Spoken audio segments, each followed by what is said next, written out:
a much nicer E36 steering wheel because the one inside the car is absolutely destroyed. But this one, okay. This is a major transformation and separates the from, I would say, a presentable E36 interior. This drift car has the worst sound system ever because it's just stock, old, blown out Nokia speakers. And I'm gonna be that guy. I'm gonna toss the drift car's speakers and stuff back in this blue car and take the BAV sound and put it in the drift car. Going to pry it out like that. And then the rest of the shop is like a bomb went off inside.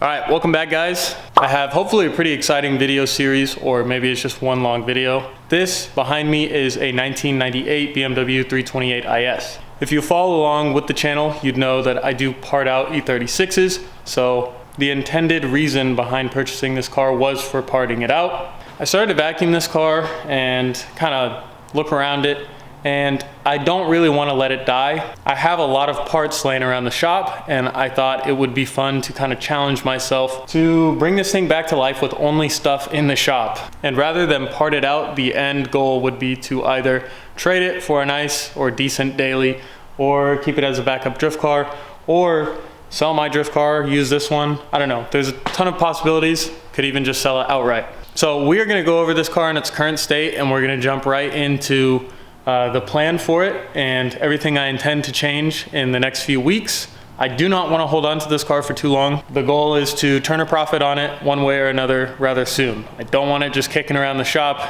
unless, of course, I end up wanting to keep it, but I really don't want to keep it. So anyways, that's enough talking. Let's get into the car itself. This is a 1998 BMW 328 IS. Coincidentally, I just keep running into parting out 328s, and it's been a while since I've gotten a 325, but this is in fact an M52 B28. It is manual swapped, so it's got 3 pedals, it runs and drives, which is crazy for what I paid for it. With the exterior, I am not going to try and revive this paint or do really much with anything on the outside of the car. One thing I want to say about this project before we go further into it, this is a salvage title 250,000 mile E36. So for anyone that's about to be in the comments and be like, why aren't you saving it? Why aren't you completely restoring it? Because for some reason there are people out there that think like that. I don't know. Anything is possible with the right amount of money, but this car, you would have to be insane to do that. This car was someone's drift car, I'd imagine, just given the mods and stuff we'll go over. And it is only ever going to be that. It's not ever going to be a clean stock E36 ever again. I'm going to try my best to revitalize it enough to put it on the road or on a racetrack, but we're not going farther than that. So if that's what you're looking for, go watch another video series, because that's not this. Okay, so we're gonna start here at the front. As you can see, we have these glass headlights, HID Angel Eyes. This is a genuine M3 bumper that was like professionally resprayed. It's in really nice shape. This lip has seen some better days, so I may try and recondition that. As you can see, we have tons of clear coat failure. Fenders are in decent shape. The one on this side, it's not too bad, but it is like a little bent in right here. Passenger side fender, we have a kink. Clear corners, gonna leave that with the car. We have all these stickers that are gonna need to go. The side trim, I've done a DIY video on this, so if your car looks like this and you would like to fix it, I will drop a link to that. I am not going to the trouble to fix this stuff up, maybe, but I doubt it. Roof, pretty bad as well. All the clear coat's gone, with the exception of like tiny bits. Unfortunately, we have this atrocious fiberglass duckbill that is self-tapered into the trunk. So as much as I hate this, I am gonna leave it on the car, or maybe not, we'll see, but I would like to just leave it on here because if I take it off, it's probably just gonna look worse. Neck breaker, swag. I pulled this. This was one of the air fresheners. This is probably the craziest air freshener pull from a parts car. I have no idea what kind of wheels these are. They just look like replicas of sorts. I'll probably pop one off. Well, eventually I'm sure I'll pop all of them off just to get a look at them. I can either swap on some 15-inch really nice BMW wheels that I have on another parts car and use these as drift spares for myself, but I'll probably keep these on the car. This thing is just overall super sun-baked, the worst part, in my opinion, would be this interior. Here's the thing, it's not that incomplete, and I have most parts to actually clean this up. The thing that motivated me to save this car actually is that I have a parts car with electric Dove gray seats that have been reupholstered that if I put in this car, I swear will make a worlds of difference. Just overall, it's going to look so much better. So I have that. I have a extra center console armrest that is not torn, that is in that same color. Have another steering wheel, have this cover. I do have a dash cover. I'm probably gonna leave that out, I'm not gonna lie. And then car has no headliner, but we do have both A-pillars and both C-pillars present, along with the handles and everything else. So this shifter sucks. I do need to investigate this car a little bit more mechanically before I get too excited. I'm gonna vacuum the carpet, may even shampoo it, just depending on how bad it looks.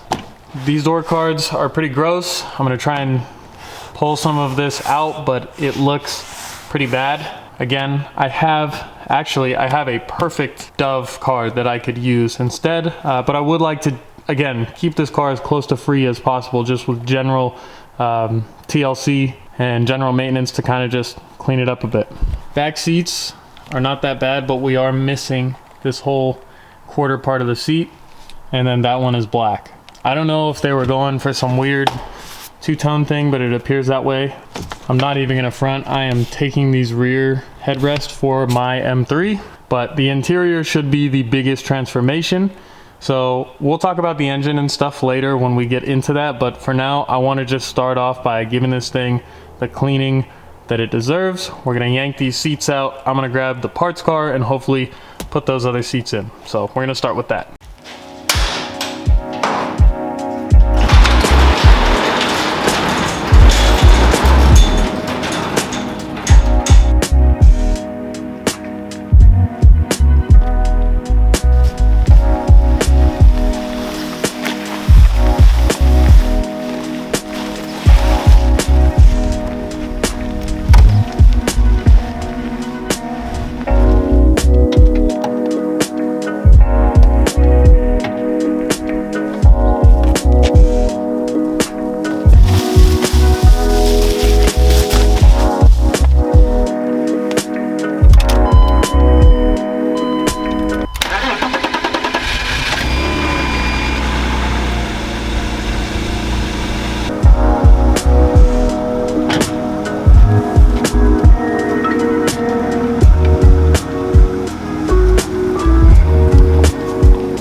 Here's where we're at with this whole debacle. This vert, I just finished pulling the seats out of, so that's all good. Both seats are out. I'm gonna take the ones out of the 328 IS and just bolt them down in here once they are out. They're in pretty good shape aside from the fact that this is the driver's side, but the passenger side does not have this feature where the seat will actually come up and like extend off the track to let a passenger in. But the bigger problem is when it comes to dismount and mount this seat, it's kind of a pain in the ass because it will not lift off. I have a feeling that nothing is actually broken. I think that probably when this seat was taken apart, things were just not put back together properly after it was reupholstered. So I am going to, because I couldn't imagine someone getting this seat reupholstered but not mechanically fixed. So I'm gonna throw these seats in the car and we may investigate the actual seat problem at a later date, but I don't think it'll be that big of a deal. We'll kind of see once we get these in the car. Nice, this one doesn't recline either, but we do have that. So that should make it easy enough to pull these out. So the next order of business is actually removing these seats. As you can see, this one is thrashed and it needs a vacuum overall. The floor mats out of that vert were slightly better, so I may use those. But we're gonna get these out, assuming that, yeah, okay, the features. If you haven't pulled E36 seats before, it is 4 16s. The rears are bolts and the front two are nuts. Covers up front. Don't believe that there's covers in the back for these. But anyways, they unbolt super easy. Typically, if you're doing this, you would want to not have a battery connected, because you want to be able to pull these out without having anything show up on the dash. That car literally has no battery voltage, it's purely off the jumper, so just cutting it in and off. This one, I'm going to disconnect the battery once I have these removed. And then a trick, always when you're pulling seats that are automatic, you want to just leave power to them so you can move it front and back to get access to all four.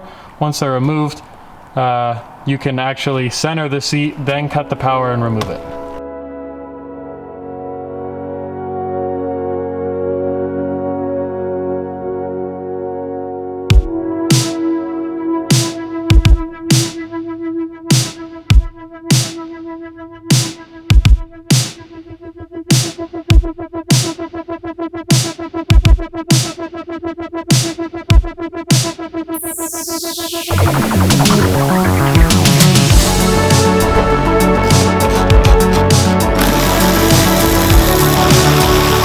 Alright, now we're just going to move the seat forward as far as it goes.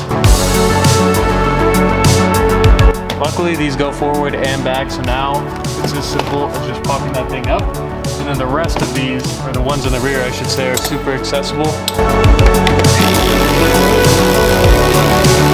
This one towards me right here that is rounded off up here, so that's awesome. Let's see if I can get in there. Something else. Alright, this one was a little bit rounded off, but no big deal because I just tapped that socket on and it was enough to ground. Now, I'm just gonna center this seat, and then I'm gonna disconnect the battery. We'll unplug the seat and we'll throw the other ones in. Alright, the first seat is out. As you can see, got a bunch of crap. Honestly, not that bad, considering what I normally see when I pull these seats.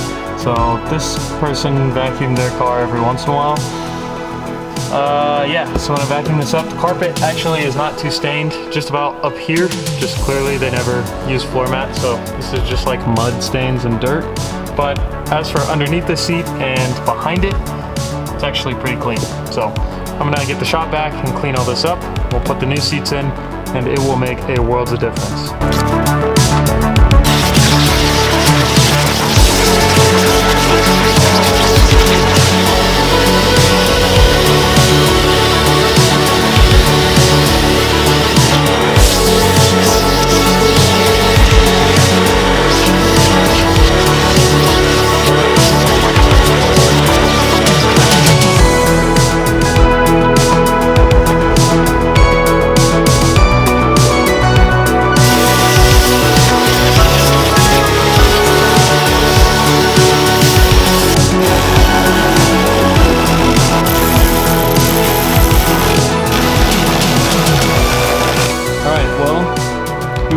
We got some seats in this car that are not all ripped up. Actually, these seats have 0 rips. The only downside to running these seats is that this is in fact a 328 IS. So it should have sports seats with bolsters, and these do not. They make the car look a lot better. Next thing, I'm going to salvage everything I need from the vert, and we're gonna install this piece. And then if I find anything else in the convertible, I will migrate those parts over here. So that is next on the list, and eventually we will get to this center console. All right, it is day 2. Left off yesterday getting the seats in this E36. I am still not in love with the fact that they are not sports seats with bolsters. However, my only other option would of course be to just leave the seats that were in the car, or I could use these E36 M3 sedan seats, but these are a little rough and they are black. They're not Dove, they don't really match the interior. So the plan today is to continue on the interior. I have this foot dead pedal from a parts car because the one inside is broken, and then this is completely missing. This has one. I'm pretty sure I'm gonna need to cut one of these out. I think right there, to account for the clutch pedal, because this car is manual and that vert was automatic. That's no big deal, but this should all fit in there nicely. And then I do have, I should say, I believe I have,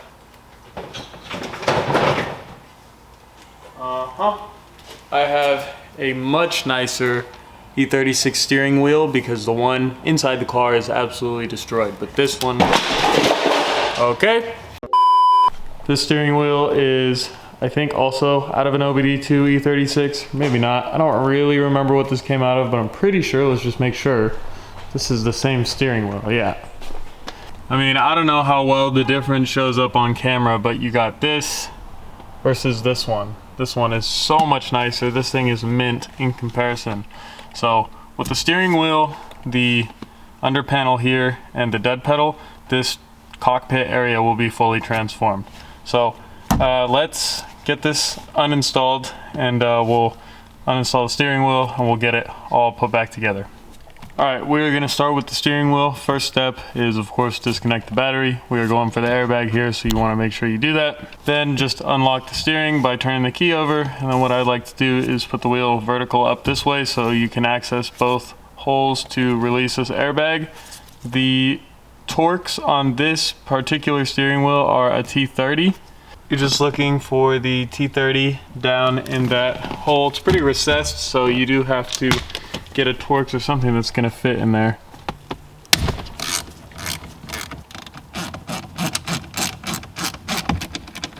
Just giving this a little tug as we pull this Torx out, and then you'll know when you can stop. Now I'm just going to turn the wheel the other way so we can get this other one. Okay, just break this one loose and this whole airbag will come out.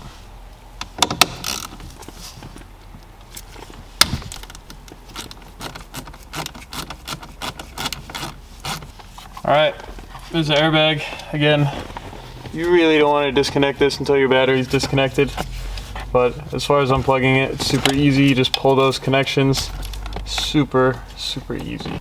Alright, so now I just have the wheel centered because we're going to remove this 16 and pull the whole wheel off. But I want the wheel straight, the steering wheel straight, so we can put it straight back and it isn't all crooked when we go to drive the car later. So do your best to straighten it out. And we're gonna zip this off and we'll work on this other stuff. We'll put this on, you know, as we work our way back up.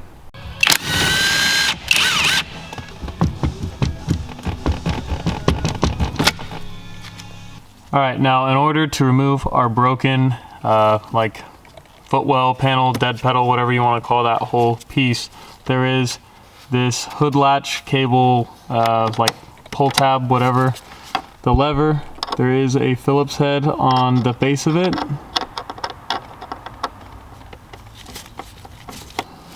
That this thing just pulls straight out. Now to pull the rest of this out, there is like a little tab here that you can unscrew with a flathead, but normally what I do to get these, and try and be somewhat careful about this trim down here, but it is already cracked. Just gonna try and sneak this out without doing all that. Okay, we're past that point. Let's just wiggle. Okay, I lied, this tab actually broke off. Normally they don't, but that's all it was. It's just this last tab that's holding it back there. Okay, and now it's literally just caught up on the carpet right here, so that is that. Alright, so I just installed this dead pedal. I thought I had one that was clean without any breaks, but as you can see down there, it was broken on the corner. Either I broke it and just never realized it, or it's been broken this whole time. I'll have to go back and look at footage. But that's kind of unfortunate, is what it is. Alright, we have the under panel here, but a quick note about these under panels. BMW made all of these the same, whether it was automatic or manual, but because this car was automatic, you had these two cutouts for brake and gas. For a car with a clutch, all you need to do is take a pair of dikes or something just to cut, like get a cut started, because there are perforated cut lines, and then you can rip this thing off just like that. And as you can see, even the insulation was cut for a clutch pedal, so now this should be able to be installed in this automatic car, or manual car, sorry. This will go there. All these cutouts are lining up.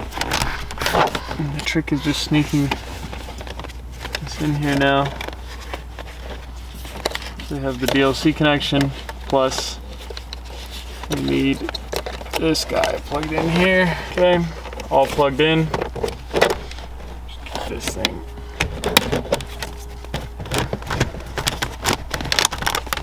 All right, so it's not perfect, but this will do. Now I just need to get some hardware to secure this. So I just have those in the trunk, so I'll screw all this stuff in. There's one down here, there's one here, and one over underneath the key. And then I'm gonna go grab that second piece of the clamshell for the steering column. We need to transfer our old clock spring onto the new steering wheel, and then we'll be good to wrap this whole area up.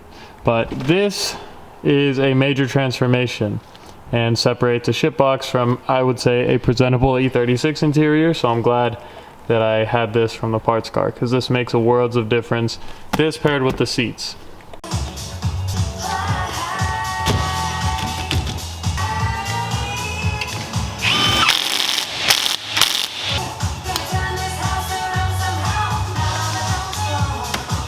We have a pretty mint replacement wheel, so this looks a hell of a lot better than the one that was completely delaminated and just not looking good. All I had to do was transfer the clock spring, which is 3 T10 Torx, plug everything back in, and now this is all set up. We have the footwell tray, whatever you want to call it, or panel. So that's there. Next order of business is actually switching this guy out. I have one that is not ripped like this, so we're going to go ahead and do that. And at some point this car needs an extensive clean, but none of my cleaning products are here, so I will have to bring those. But other than that, the interior is actually shaping up to be pretty nice. As far as a 250,000 mile E36 goes, I don't hate this. I think that this is pretty good. So it would be nice to get a shift boot, and even probably be nice to put a short shifter in this. I think I have an extra one, so I may do that, but let's focus on this. In order to get this off, you will actually need to remove this top trim piece, because we will be getting these like little dowels out. This is kind of a tricky one, but it's not too bad once you do it a few times.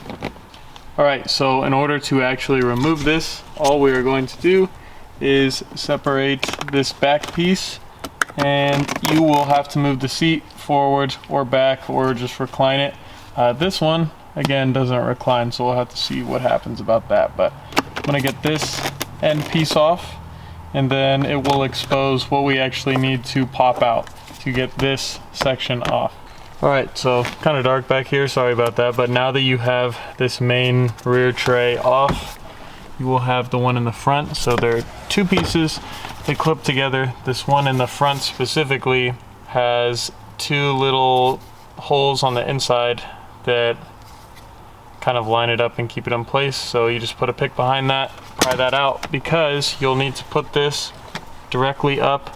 And I'm not gonna be able to do this on camera, but there's a small hole, and normally I just use a pick and depress the little tab to actually move this out of the socket for the armrest. So I'm gonna get this one out and I'll show you so you can see how it works.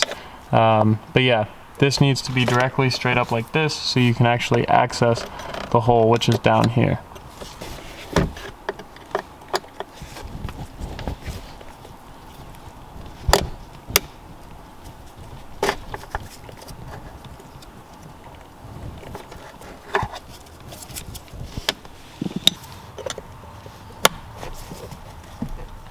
Push it in there. It's gonna come out over here on the outside. There you go, it's moving. At this point, it should be free. Yep. Getting this past the seat's gonna be the fun part, because this one doesn't recline, but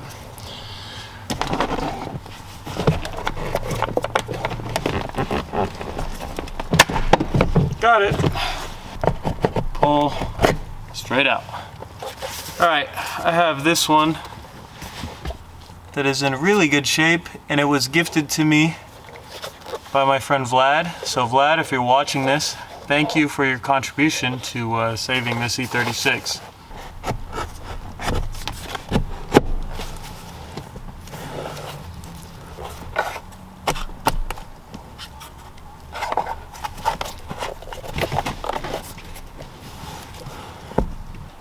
Alright, here is the new one.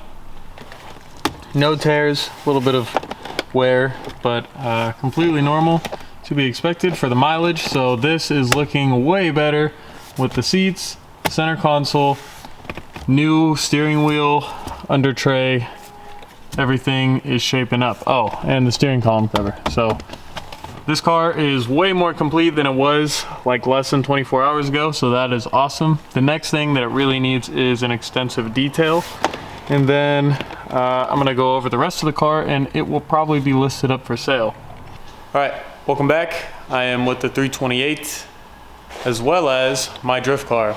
I have them both here because I am still hot swapping parts. So I'm gonna go over what I did end up swapping, what this blue car had that I have since put onto the white car, and then we'll go over what's actually being done right now. So let's get into that. All right, here is the blue 328. So if you guys remember, last few clips, I was working on the interior. Now I have the door cards off for two reasons. One, they definitely need to be remounted with new clips. I have a bunch of new clips. The actual mounting brackets on either side need to be re-glued basically on both cards. And how I do that is really not the best, but it does work. I wouldn't say that this is a permanent solution, but this has held up in the drift car for like a year. So this is the Permatex headliner adhesive. I've used this on headliners also. And the trick, of course, with this stuff is to let this get tacky before you actually lay down the bracket. And then from there, I just have, you know, some clamps holding pressure on it, but this seems to do all right. I think if you really wanted to make sure that this wasn't going anywhere, you could lay a bead of like hot glue, like what previous owner had tried to do at some point. That seems to be the most effective. And so I'm just gonna go ahead and put new clips where I need them. When I go to mount this back, so you can see someone tried to duct tape this. I'm just gonna leave this kind of stuff alone. Not trying to be way too much time into this car, but I do want it to be presentable, so I am going to remount the cards. Now, the other reason for wanting to remount these cards was, as I was cleaning the car and kind of doing the interior stuff the other day, I noticed this car has a front to back BAV sound system in it. So that is the company that's like very plug and play. Their kits are made to basically just go into all the factory locations, all the factory plugs, and this drift car has the worst sound system ever because it's just stock old blown out Nokia speakers. And I'm gonna be that guy. I'm gonna toss the drift car's speakers and stuff back in this blue car and take the BAV sound and put it in the drift car, because realistically it's a major upgrade, and it's been on my list for quite some time. So it just coincidentally works out that this has exactly what I need, and this kit is very expensive, so I'm just going to swap it over. I'll talk about how that's actually done. Of course, I'm not going to do a whole video on it because it is kind of an unconventional way to put the speakers in, just kind of like transferring them from a parts car, or I should say a flip car, but I'll go over that. The other thing that I did transfer over, I took the 𝙚𝙚 intake, put it in this car. I took the Megan Racing front strut bar, put it in this car, and then recently, like this morning, I tore both these trunks apart. So I went ahead, of course, took the BAV sound out in the trunk, and then I also removed, this had a rear strut bar with cut carpet and stuff, so I just transferred that all over to my drift car, and then put my drift car's side carpet and stuff back in here. It's just more OEM, less modifications, should actually help sell the car. But fully put back together, you know, gonna provide a full spare and BMW toolkit and everything. But it's a win-win because now this car, sorry you can't really see anything, it's dark in here, but this car has a full strut bar and it's going to serve perfect in this car. I mean, I already have the neck braces hung around it and the bungee cord securing my tool bag. So I just figured it'd be way better to have in this car. and it's just a win-win for both cars. This looks better, and this has a new modification, or I should say several. I have tried my best to not break anything on this door card, and I have successfully transferred over the 𝙡𝙬 on this side, so I have the tweeter and whatever else you call that one, just like the main speaker, and this card still secure on the door. So yeah, just the 2 Torx to get it off, plus you need to actually pull this bracket off. And then I'm just going to, like I said, throw the old Nokias in here. So here is a direct comparison of what came out. These are so old. And then these are the upgraded 𝙡𝙬 speakers, and this kit is incredibly expensive, so I'm just gonna swap them over, keep that stuff. Hopefully the car sounds tons better. The other thing that's kind of crazy actually is the fact that I got all these off. Originally I thought that these were like the reproduction 𝙡𝙬 grills, and then I looked at this one and I was like, okay, it's definitely OEM. But it's not broken, which is cool. So I have 4 of these uncracked. I'm gonna actually keep these, to be honest with you. I'm gonna keep these for my personal collection because my M3 has dove gray interior, and I think a couple of these are cracked in that car, so I'll save these for that. And then I do have dove gray cards with speaker grills that are a little less nice that I'll throw back in here with the shitty Nokia speakers. I'm gonna finish up on these door cards and get them remounted, and then I will get back to you guys when everything is back in the blue car, kind of set up how it should be for sale. All right, progress is being made. Passenger side all mounted up with speakers. The cool thing, for once, on E36s, this is a 95, so OBD1 car, this is a OBD2 97, pre-facelift, post-facelift. The interesting thing and the cool thing is that luckily all the speaker connections are the same. So this 𝙡𝙬 kit is a full plug and play. I'm not sure why 𝙡𝙬 does not sell a 1995 kit. Maybe it's just like the amp that's in the 95s or something. I'm not 100% sure. I also haven't done the footwell speakers yet, so maybe that's the discrepancy and why it doesn't work. But I'm gonna go over this real quick. This was already cracked. Don't yell at me. These are also dyed. I don't know if you can see that, but yeah, these are dyed. I dyed them black. So they are due for replacement at some point, but I was gonna show you guys how these things sit in here like this, because the previous owner, whoever owned this car and installed the 𝙡𝙬, like glued these in, and you don't have to do that. There are these clips on this little bracket that the speaker sits in. You can use a pick, and literally all you have to do is stick the pick in here and pry these little clips out so that they're protruding on the outside and not grasping the speaker on the inside. And then when it's time to actually pop the new speaker in, if you pop it in straight and fast, and also they do have an alignment, you can see to the right of the tweeter speaker there is like a little cutout, and that actually does line up with its respective spot in the speaker. And on the inside of this grill, as you can see over here, there is like a little notch, and that is where you're gonna line the speaker up. So out with the old, in with the new 𝙡𝙬. Going to, also I reached out to 𝙡𝙬 like years ago, and they never wanted to work with me, so ironically I ended up with a free kit, just not how I intended to. But of course, the speaker's in, all you gotta do, click it in, and sometimes they'll like click right into place, and if not, you got to basically put these pins back, or these, whatever you wanna call them, latches. So you just move your pick, take your pick, very gently pry against like the housing, make sure maybe not on the thread so you don't chew them up. But yeah, that's all you gotta do, because then these hold that speaker in place and you don't need to glue it. I don't know why. I can see why it's difficult maybe if you don't understand that, and maybe just because of that. But when they're in there, they're in there. Alright, so I'll do this one on camera. Here's a Nokia we're gonna be swapping it out for the new BAV sound. Same principle, same idea. Get in here with the pick and basically, see if I can do it towards the camera. Going to pry it out like that. And then for this one, we'd want to flip it over because you're going to put your pick in the direction that this thing is pointed, basically. It's going to be your easiest. There we go. Get under it.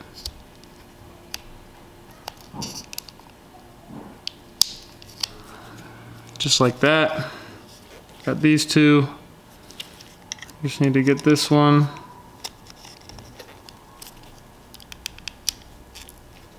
Now you could do this with a pocket screwdriver too. The pick works great. So this guy's in. We just need to pop all these back. But anyways, hopefully you get the point by now. It's a little tedious, but it's not difficult, especially if you just take your time. And now these are ready to install back on the door card, and I'm gonna throw the door card back on and we'll be done with that. We can move on to the footwells. All right, it is the end of the next day.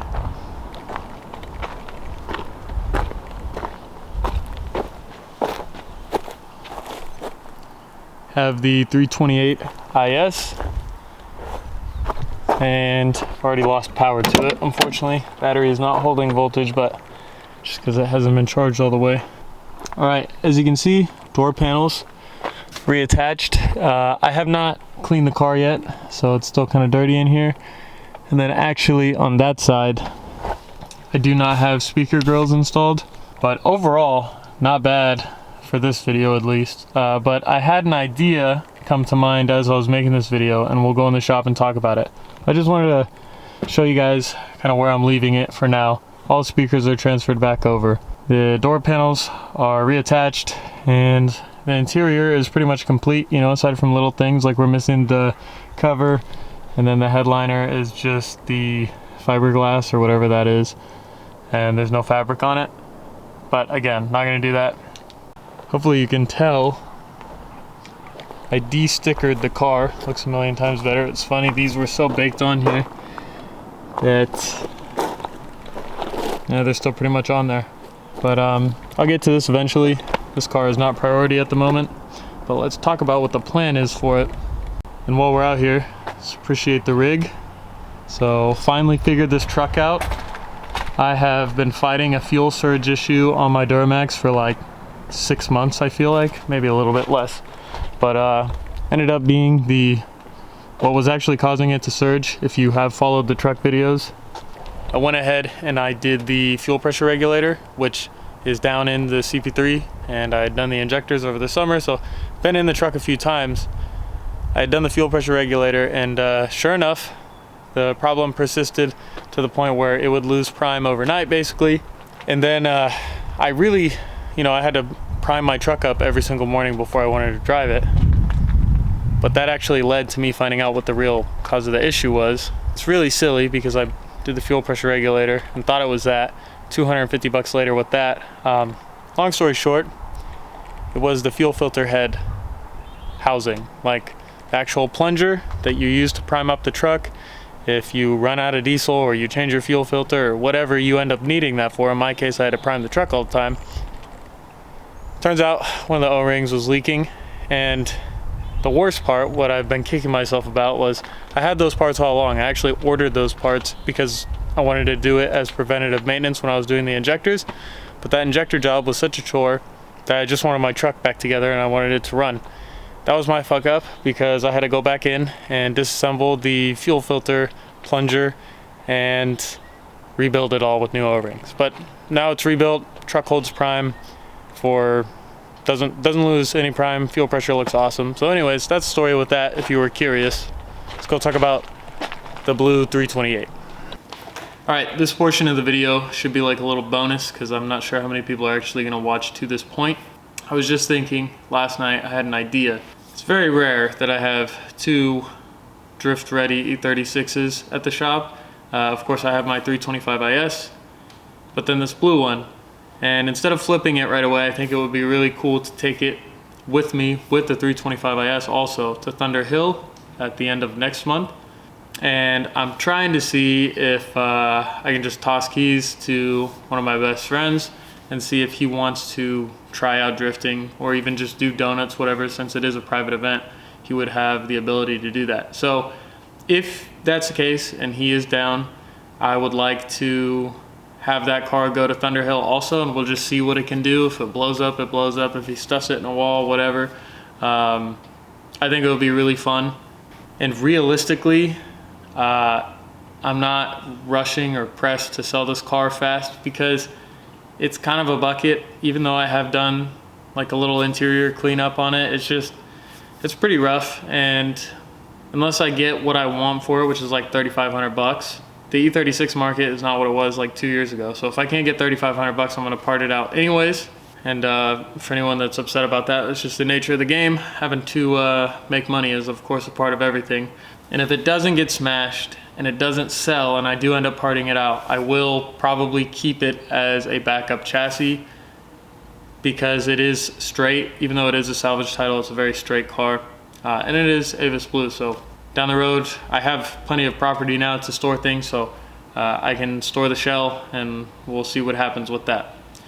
That's the end of that. I'm gonna give a quick little walk around shop tour update for anyone that happens to care or would like to know a little bit more about the business side of things. I am going to kind of do a shop walk around and we'll talk about the plans because it's a mess right now and it has been a mess for a long time, but I am working on fixing that. So let's talk about it. All right, so here we are at the entrance of the shop. It's pretty dungeness in here still because there is only one light, but I'm working on that. I'm working on this office. This is not, of course, priority, so it sucks because I would love to just put a bunch of money into making this look awesome, but for now, I'm just not delegating funds to that. But I did get a couch, so that's good. Don't sit in it because I'm always dirty at the shop and don't want to mess up the couch, but the end goal is to have a couch, TV mounted, some plants or something, just to bring some life to the room. I need to do something with this desk, choose something else. You can see I have some other prints ready to go up, which is sweet. And need to work on getting like a display case or something. I have like a full OEM early model keyless entry and lots of BMW literature and stuff that I would like to kind of just display for fun. So as you can see, I have put a few things up. This is not, I'm trying not to make this a full shop tour, but just want to go over something. So I have plans for this room. We'll see what it develops into, but again, not priority. And then the rest of the shop is like a bomb went off inside, but I'm working on figuring that out. Got a bathroom. Oh my God. Bathroom remodeled. My grandfather did this. It's awesome, turned out great. But there's a lot of spiders here, so I actually need to go vacuum all that up. This is like the little hallway kind of area that eventually I would like to make kind of a breakfast nook or whatever you want to call it. Just an area that I can keep a microwave and stuff like that. Finally got a fridge, huge deal, biggest shop upgrade.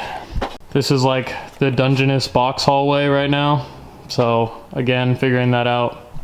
I would like to keep one side of the shop exclusively for my eBay store, or one side, I should say 1/3 of the shop. We'll go over that bay in a second.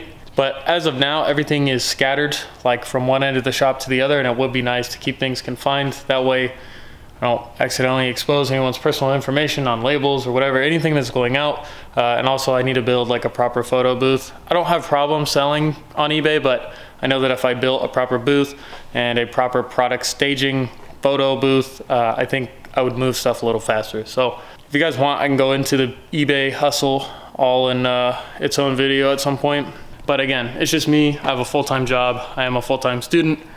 And then I have personal projects and everything else in between. So I don't have a ton of time to do it, but it is doing well as a supplemental income. So I don't want to make it sound like it's my full-time gig, because it is definitely not. But the goal is to migrate into that at some point. All right, so here is the rest of the shop. I do want to kind of explain my thought process behind this, because I have all this storage up here. It's all loft space. That loft was an addition recently within the last year. I have 3 bay doors and then 2 lifts here. One is like a 10,000, one's a 7,000. The E30 has been a permanent fixture in this bay for like, I don't know, 8 months, which is ridiculous, and I've done nothing with it. So I either need to get rid of it or start on it. But I think either way it needs to move out of here. I don't want it here because it is interfering with the rest of what's supposed to go on over here. This bay is going to be the business side of things, and actually I would like to leave room because the business is still small enough that I could put shelving here and here and then move this car back, so there's just enough depth for a car to park and then be blocked off by shelves. So this side is for the shipping and photo stage, whatever. I have been waiting on that because the ultimate goal here is to knock out all this, because this is super old shelving. So you can see I have inventory that's just like stacked up over here, which does not look good. I also don't like that it is here. It's kind of interfering with if I am going to wrench on this or if I'm grinding on something on this car. I don't want stuff shooting off into stuff that's ready to be shipped out or just inventory in general. So I am working on finding some pallet racks. I would like a one long row, like if you guys have been to Home Depot or Lowe's or Costco, whatever, all those stores have big pallet racking. I would like one long row of pallet rack, because at that point I could start stacking and categorizing stuff way easier. It would make organization way faster, plus it would confine everything to one side of the shop, leaving enough room. Hopefully, I don't want this in here. I would like to keep my E36 M3 like over there, and then this can just be outside or in someone else's property at some point. I don't know what I'm gonna do, because believe it or not, this car fully disassembled, even though it is a small little E30, still takes up a ton of room. This whole shelf is E30 parts. This shelf is mainly E30 parts.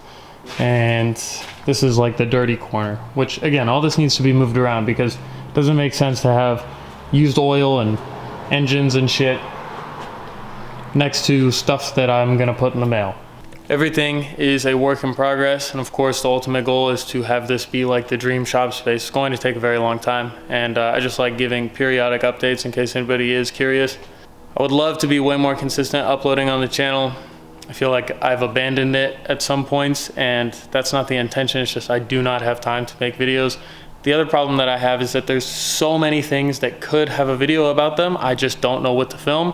When I was younger, like 16, 17, I had like one thing show up at the house, one modification, and I would make a video about that. But now it's like, just did BAP sound in the E36 yesterday in the drift car. I'm still doing the dash for the E30. I'm collecting parts to build a turbo M50. Like there's too much going on, and so it's made it really hard to be consistent.